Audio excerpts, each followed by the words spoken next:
here comes the Python notebook. Our first step would be to import the required packages like pandas for working with data frames, which is import pandas as pd. This is our general syntax for importing a package in Python. And numpy for mathematical operations which can be performed in our data frames. And for visualization we are going with Seaborn and Matplotlib. And the very important package of this session is scikit-learn, which is used for building a linear regression model. So here, as you all can see, this is the syntax. So from the package name and the function you want, okay, and the function you want to import. So this is our general syntax for importing the libraries in Python. So before importing all these packages, we have to make sure that if all these packages are downloaded in prior. Okay, so if it is not downloaded, if you're new to this Python environment, so you'll have to download these packages using command prompt. So this command okay, in command prompt we can actually download these packages by entering pip install the package name Seaborn. So if I want to download Seaborn, I can just give pip install Seaborn and press enter. So see, in my case the requirement is already satisfied because I have my package already downloaded.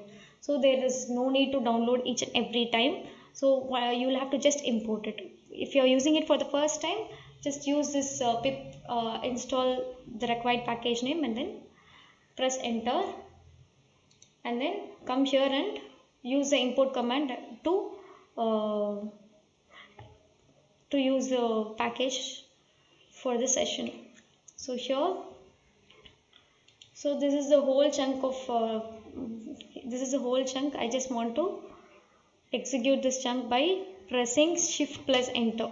So with all our packages being imported to Python notebook, let's import our data set into Python. So we are going to import our data set using pd.read_csv and CSV within parenthesis the name of the file plus its extension. So I'm storing the whole data set as insurance. So after doing that, I would like to know some basic information about my data set. So here, for that reason, I'm going to call insurance.head. This head gives the first 5 rows of my data set, and insurance.info is going to it's going to give me the shape and size of my data set, and also its data types, also the data types of my variables. So let me execute this chunk and show you. So as I said, insurance.head has given this result, the first 5 rows of my data set, and insurance.info has given me how many rows are there. There are 1338 observations in my data set and 7 variables. 7 columns in my data set. So there are so the 7 variables are age, gender, BMI, children, smoker, region, charges. So age is age of my policy holder, gender is gender of my policy holder, and BMI, their body mass index, it's obviously numeric, it will be numeric in type. So the data type is numeric. Number of children they have, and smoker, is he a smoker or a non-smoker, and which region he lives in, and the charges, how much he is being charged for the policy he holds. So there are 4 numeric variables and 3 categorical variables. As you all can see, there is no null values. It is 1338 out of 1338. So there are no missing values over here. So in order to get the numerical summary of the data, I am using the name of my data set plus the describe function. It gives a numerical summary of my data. So insurance dot describe and shift plus enter will give me the statistics of the data. Here, please do not consider the variable children because it's a count variable. So I'm not going to because doing a numerical summary statistics won't help in this case. So that so let's consider only age, BMI, and charges. So on average age of our policy holders are around 39. Though uh, most of the people around 39 years are investing in policies according to this data, and we have the data set has the policy holders age starting from 18 years to 64 years, and the body mass index of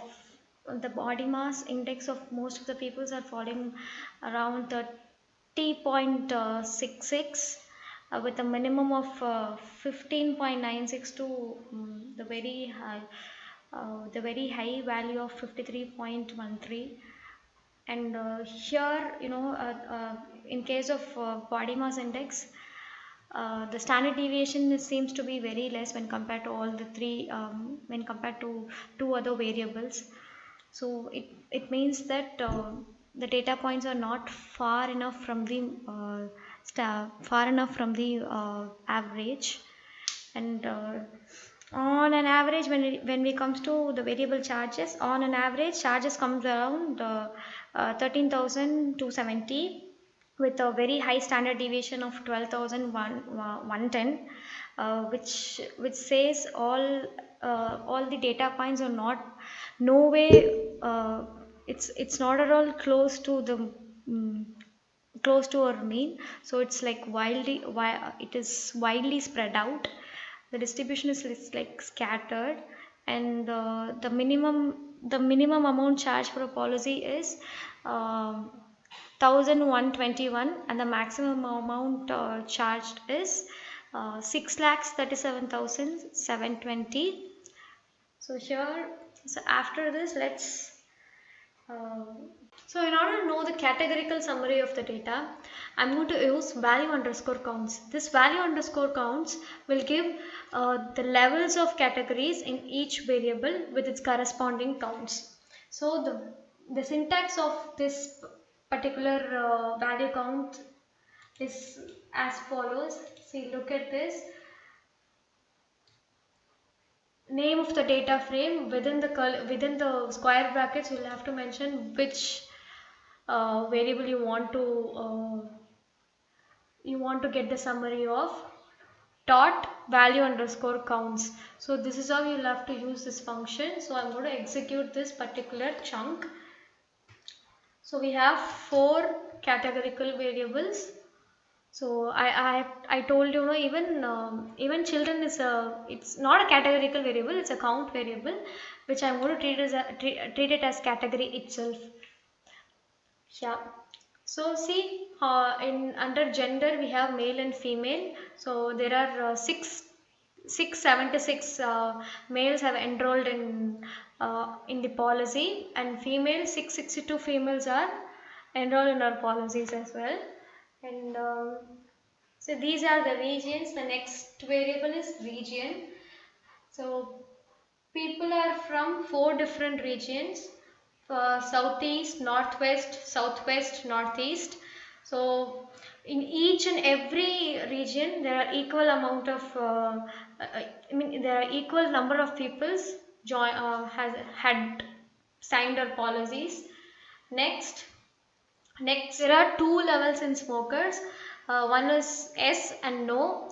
So S is smoker and no is a non-smoker. So according to our data, there are more number of non-smokers. And here comes our children variable.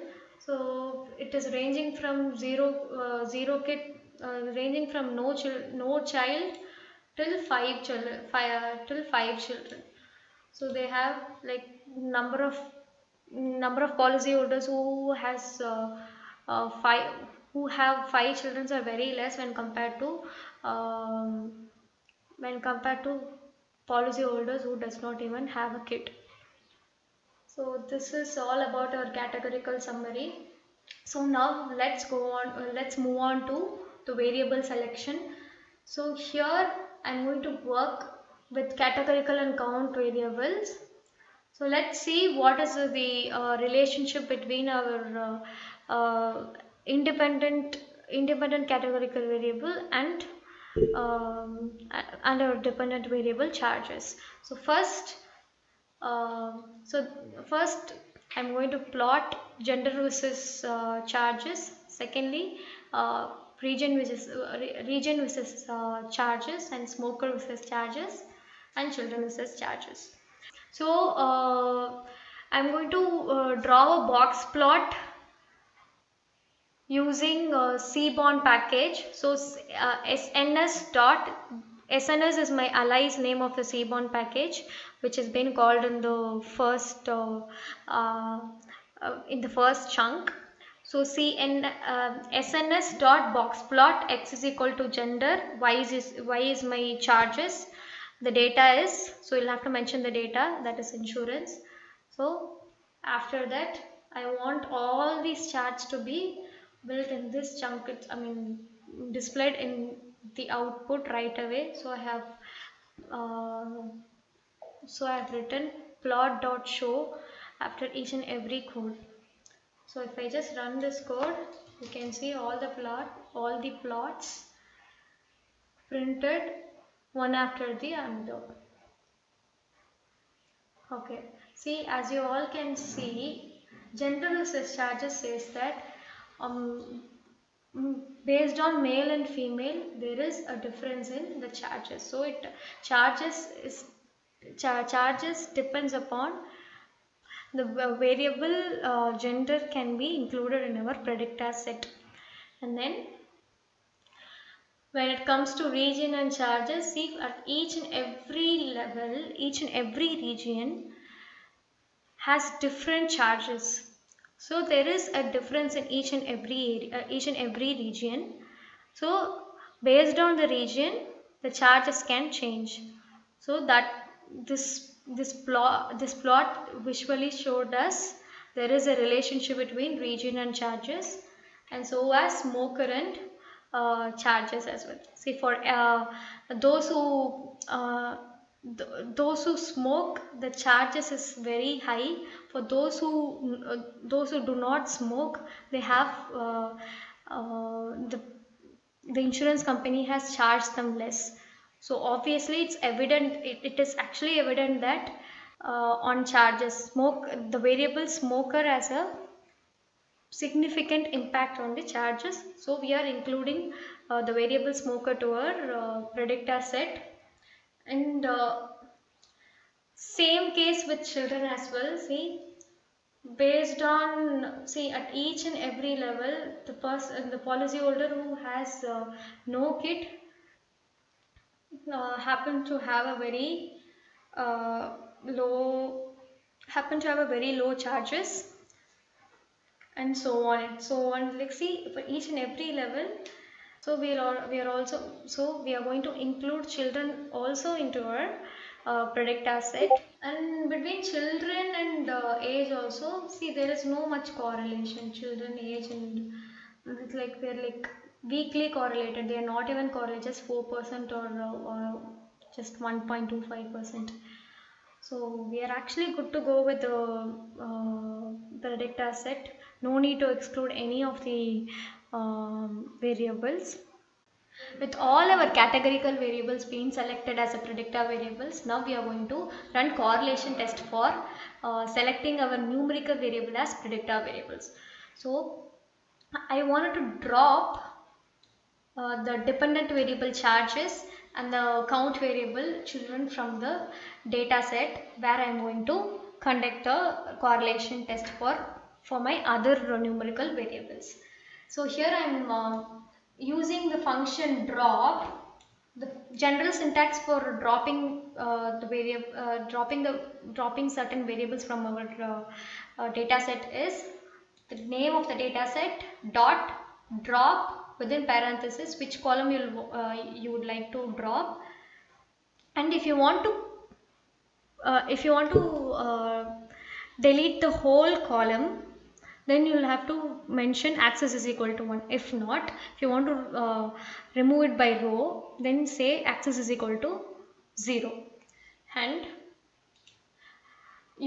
correlation tests are the correlation tests are conducted only for numerical variables. So what we are going to do is we are going to exclude all the object variables. We are going to push all the object variables aside, and with that particular variable, with that particular data set alone, I have taken this ins dot select only the data types which have only the data types which does not have object as its data type, and run the correlation test. You'll be getting a result as the correlation between age and body mass index is very low, so we are good to include it in our predict asset. So as a conclusion, what we are going to do is we are going to include all our predictor, all our variables except for charges, because charges is the dependent variable in our case, all the other variables as independent variables. So we are one step closer to building a linear regression model. First, I'll have to set all my predictor variables to um, one variable which is called x1. So in that variables, I'll not have my category. I'll not have my target variable. So I'm dropping charges from that particular data set. So x1 is consist. X1 will consist only my. Since x1 has a lot of categorical variables, I'm going to get dummies for all the categorical variables, which is been done using pd dot get underscore dummies. So with that, we'll get all our dummies done. Get all our dummies, and x1 is equal to insurance dot. We are filtering only the target variable, so that is going to be our dependent variable. And by feeding all our dependent and independent variable in the train underscore test underscore split, it will divide our data set into two parts. One is training data set and one is test data set. This training data set is, we will use this training data set for building up a model, and the test data set we'll use for validating our model. So I'm going to split my D into 70:30 ratio.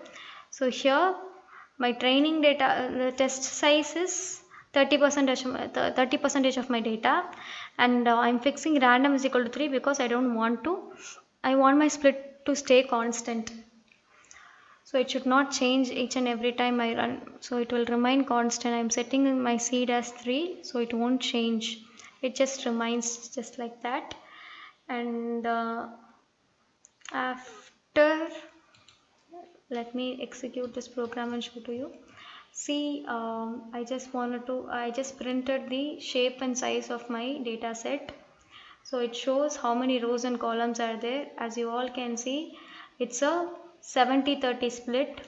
So 70% of my data is my training data set, 30% is my test data set. So we are going to build a model using Stats Model API. In Stats Model API, we do not have like R. We won't be getting the ready-made intercept over here. We'll have to add a constant to it. Then only we can proceed with building a model. So what I'm doing is I'm going to with sm as in here stats model package. So sm dot add underscore constant to our training data set, and I'm storing it as train underscore x underscore train 2, and with that particular data set I'm going to run a least square ordinary least square methods, that is nothing but linear regression model. So this is going to be my model where I have mentioned my target variable and the predictor variables. After that, model underscore L1 dot fit will give me the summary of my model. So it will fit the model and it will show me the results.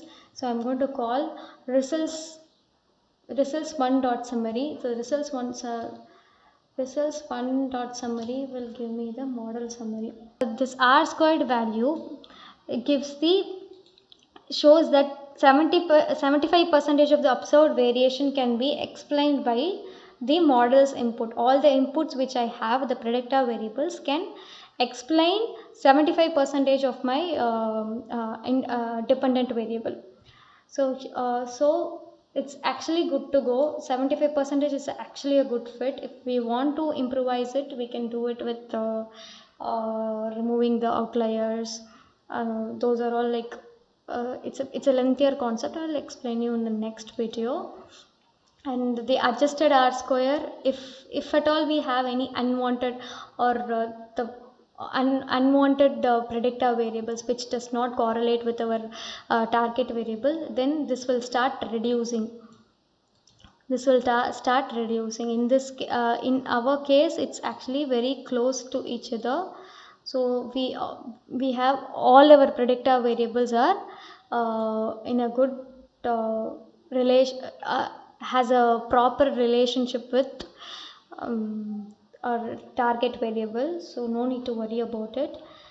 And we can see this is our coefficient variable. The first column is the coefficient of the dependent variables, and this is the intercept value, and this is the p value where all the values are significant. See, age, BMI, children, gender, everything has its impact, has a proper impact on our dependent variable. So this model is giving us 75% accuracy. So with this, we can actually, using this model, I'm going to predict my test data set. So test data set, I'm just going to add a constant to my x variable, test predictor set as well. So sm dot add constant, and then I'm going to predict using the model built from the training data set. I'm going to predict the x2 test data set, which is going to give me these predicted values. 75% correct. All these values are reliable because our model inputs explains the target variable with 75% accuracy. So this is our predictor values. So with this, I would like to conclude the video. If you want more clarification on the concepts discussed in this video, please be free to ping me in the comment section below. And if you would like to get the codes which I used in this session, you can always get it from the link provided in the description box. Thank you for watching. Thank you for watching this video. If you would please like, share and subscribe this video in order to get immediate notification. Don't forget to press the bell icon. Thank you. Goodbye.